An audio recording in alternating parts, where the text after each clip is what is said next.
أفلا يتدبرون القرآن. أعوذ بالله من الشيطان الرجيم.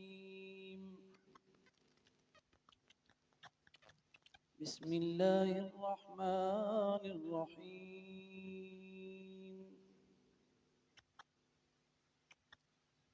يا أيها الناس اتقوا ربكم الذي خلقكم من نفس واحدة وخلق منها زوجها وبث منهما رجالا كثيرا ونساء واتقوا الله الذي تساءلون به والأرحام إن الله كان عليكم رقيبا. وآتوا اليتامى أموالهم ولا تتبدلوا الخبيث بالطيب ولا تأكلوا أموالهم إلى أموالكم إنه كان حوبا كبيرا. وإن خفتم ألا تقسطوا في اليتامى فانكحوا ما طاب لكم من النساء مثنى وثلاث ورباع فإن خفتم ألا تعدلوا فواحدة أو ما ملكت أيمانكم ذلك أدنى ألا تعولوا.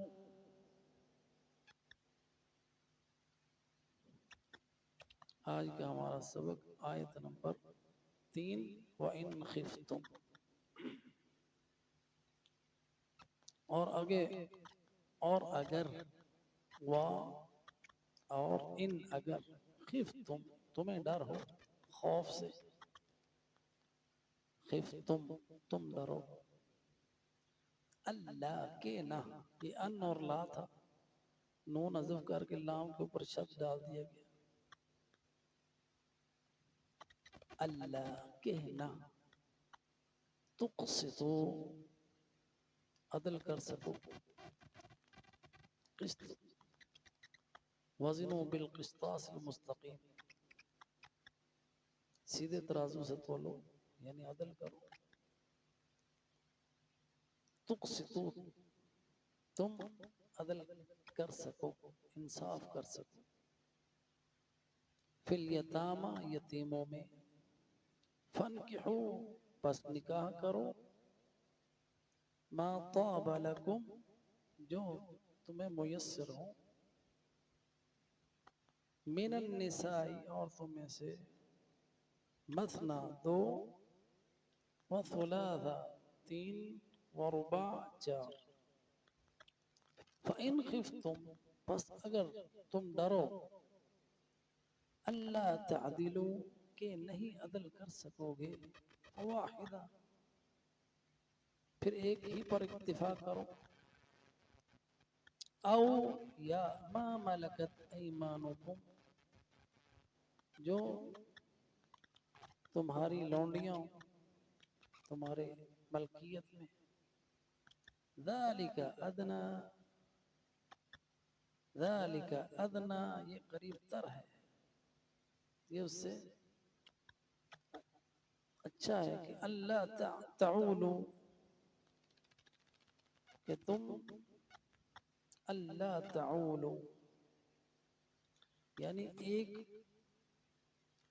بیوی پر اقتصار کرنا تمہارے لیے اچھا ہے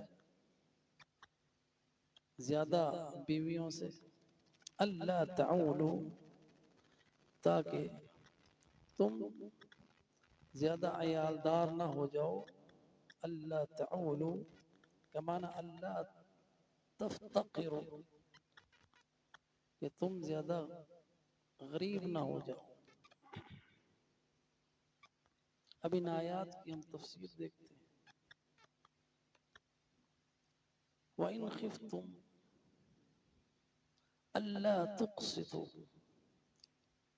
اگر تمہیں ڈر ہو کہ تم عدل نہیں کر سکو گے، فی الیتامی، یتیموں میں، فانکحوا، پس نکاح کرو۔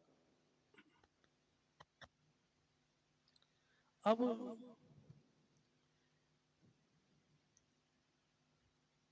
اس آیت میں کیا تعلق بنتا ہے کہ اگر تم عدل نہ کر سکو تو پھر نکاح کرو، یتیموں میں عدل نہ کرو اور نکاح کر لو؟ عجیب سی بات لگتی ہے نا۔ وَإِنْ خِفْتُمْ أَلَّا تُقْسِطُوا، اور اگر تمہیں ڈر ہو کہ تم عدل نہیں کر سکو گے، فی الیتامی، یتیموں میں، فانکحوا، پس نکاح کرو، ما طاب لکم من النساء۔ تو عروہ ابن زبیر نے یہی سوال حضرت عائشہ رضی اللہ تعالیٰ عنہ سے پوچھا کہ ان دونوں کے درمیان ربط کیا ہے، ان کا تعلق کیا ہے کہ یتیموں میں عدل نہ کر سکو تو نکاح کرو؟ تو حضرت عائشہ رضی اللہ تعالیٰ عنہ نے اس کی تفسیر یہ کی کہ اگر کوئی شخص یتیموں کی کفالت کر رہا ہے، لڑکی ہے یتیم، اس کی کفالت کر رہا ہے اور اس کا وہ محرم نہیں ہے، اس سے اس کا نکاح ہو سکتا ہے، تو جب وہ بالغ ہو جائے تو وہ اگر اس سے نکاح کرے گا تو عدل نہیں کر سکے گا۔ عدل ایسے نہیں کر سکے کہ اس کو تو میں نے پالا، اس کو حق مہر نہیں دے گا، اس کے حقوق جو ہیں وہ پورے ادا نہیں کر سکے گا۔ اس لیے فرمایا کہ وَإِنْ خِفْتُمْ أَلَّا تُقْسِطُوا فِي الْيَتَامَى، ان یتیموں میں جن کے ساتھ تم اگر نکاح کر لو، ان میں اگر عدل نہ کر سکو تو پھر فَانْكِحُوا مَا طَابَ لَكُم مِّنَ النِّسَاءِ، ان کے علاوہ جو عورتیں ہیں ان سے نکاح کر لو، یتیموں سے نہ کرو۔ یہ معنی ہے اس آیت کا، فَانْكِحُوا، پس نکاح کرو، اگر ان میں تمہیں ڈر ہو کہ ان میں تم عدل نہیں کر سکو گے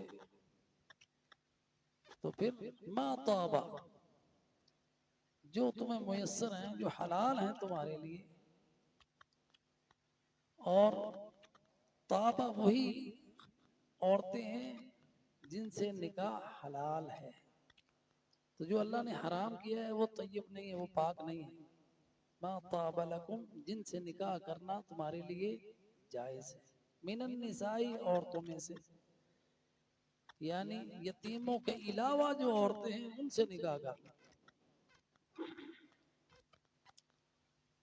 مثنى وثلاث ورباع، دو سے نکاح کرو، تین سے نکاح کرو، چار سے نکاح کرو۔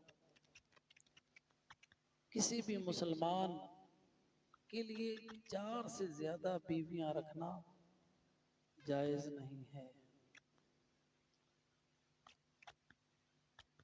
فَإِنْ خِفْتُمْ، پس اگر تمہیں ڈر ہو، اللہ تعدلوا، کہ عدل نہیں کر سکو گے، تو پھر تمہیں تعدد زواج کی اجازت نہیں، پھر تم ایک ہی پر اکتفا کرو۔ تو یہ جو عدل ہے یہ ان کے نان نفقے میں ہے، یعنی ظاہر طور پر ان میں آپ نے فرق نہیں کرنا، جو حقوق ہیں وہ سب کے برابر ادا کرنے۔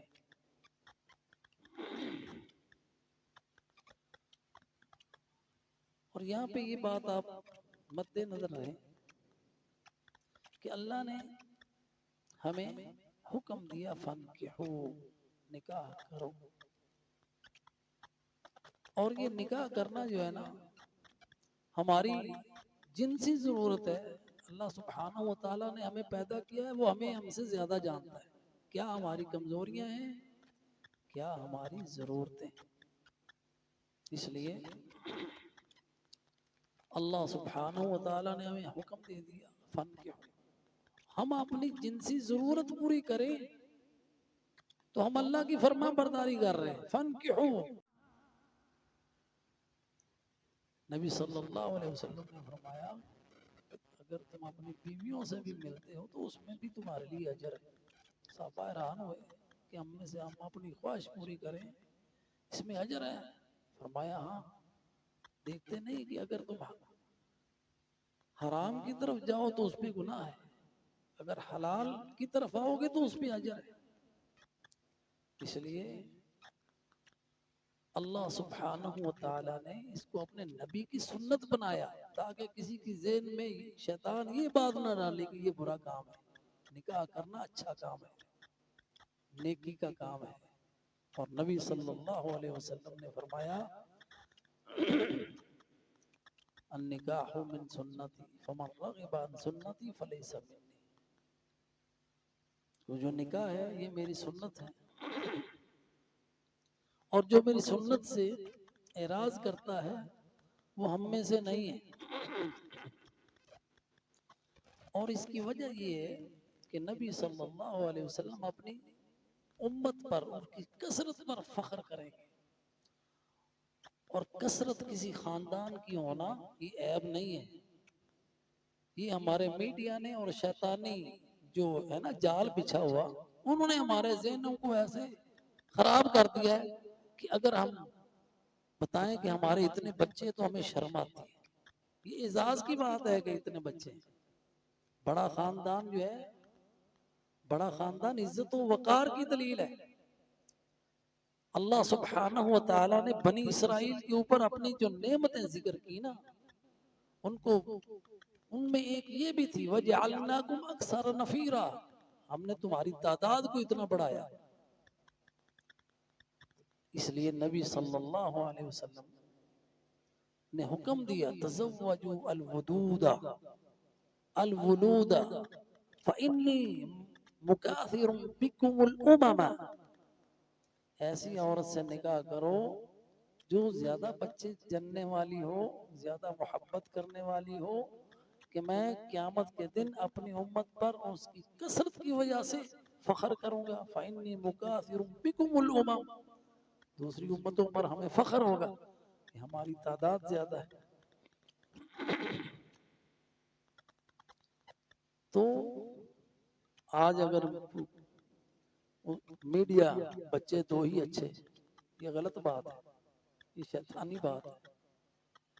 بچے دو ہی اچھے، اگر دو ہی اچھے ہوتے تو اللہ کے رسول کے کتنے بچے تھے؟ 4 تو بیٹیاں تھیں، 3 بیٹے تھے، 7 تھے۔ اسی طرح جو ہمیں حکم ہے فن کی ہو، تو نکاح جو ہے یہ اس میں جلدی کرنی چاہیے، اس میں آسانی کرنی چاہیے تاکہ گناہ سے بچا جا سکے۔